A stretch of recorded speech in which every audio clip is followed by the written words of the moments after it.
Première épître de Paul aux Thessaloniciens, chapitre 2.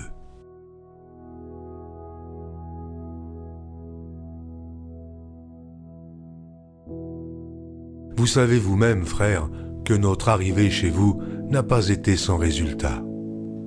Après avoir souffert et reçu des outrages à Philippe, comme vous le savez, nous prîmes de l'assurance en notre Dieu pour vous annoncer l'évangile de Dieu au milieu de bien des combats. Car notre prédication ne repose ni sur l'erreur, ni sur des motifs impurs, ni sur la fraude, mais selon que Dieu nous a jugés dignes de nous confier l'évangile. Ainsi, nous parlons non comme pour plaire à des hommes, mais pour plaire à Dieu, qui sonde nos cœurs. Jamais, en effet, nous n'avons usé de paroles flatteuses, comme vous le savez. Jamais nous n'avons eu la cupidité pour mobile, Dieu en est témoin. Nous n'avons point cherché la gloire qui vient des hommes, ni de vous, ni des autres. Nous aurions pu nous produire avec autorité, comme apôtres de Christ.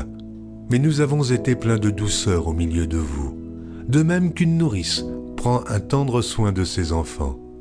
Nous aurions voulu, dans notre vive affection pour vous, non seulement vous donner l'évangile de Dieu, mais encore nos propres vies, tant vous nous étiez devenus chers. Vous vous rappelez, frères, notre travail et notre peine, nuit et jour à l'œuvre, pour n'être à charge à aucun de vous. Nous vous avons prêché l'évangile de Dieu. Vous êtes témoins, et Dieu l'est aussi, que nous avons eu envers vous qui croyez une conduite sainte, juste et irréprochable. Vous savez aussi que nous avons été pour chacun de vous ce qu'un père est pour ses enfants, vous exhortant, vous consolant, vous conjurant de marcher d'une manière digne de Dieu qui vous appelle à son royaume et à sa gloire.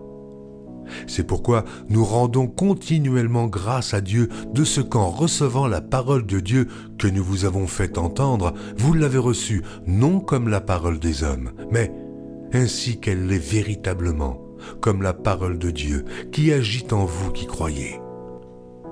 Car vous, frères, vous êtes devenus les imitateurs des églises de Dieu qui sont en Jésus-Christ dans la Judée, parce que vous aussi, vous avez souffert de la part de vos propres compatriotes les mêmes maux qu'elles ont souffert de la part des Juifs.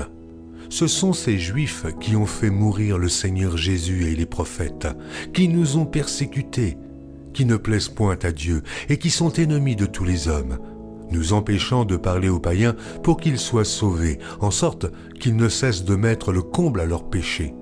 Mais la colère a fini par les atteindre.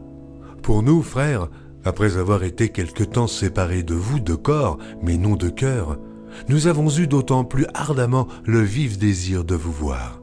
Aussi, voulions-nous aller vers vous, du moins moi, Paul, une et même 2 fois, mais Satan nous en a empêchés, qui est en effet notre espérance, ou notre joie, ou notre couronne de gloire. N'est-ce pas vous aussi, devant notre Seigneur Jésus, lors de son avènement? Oui, vous êtes notre gloire et notre joie.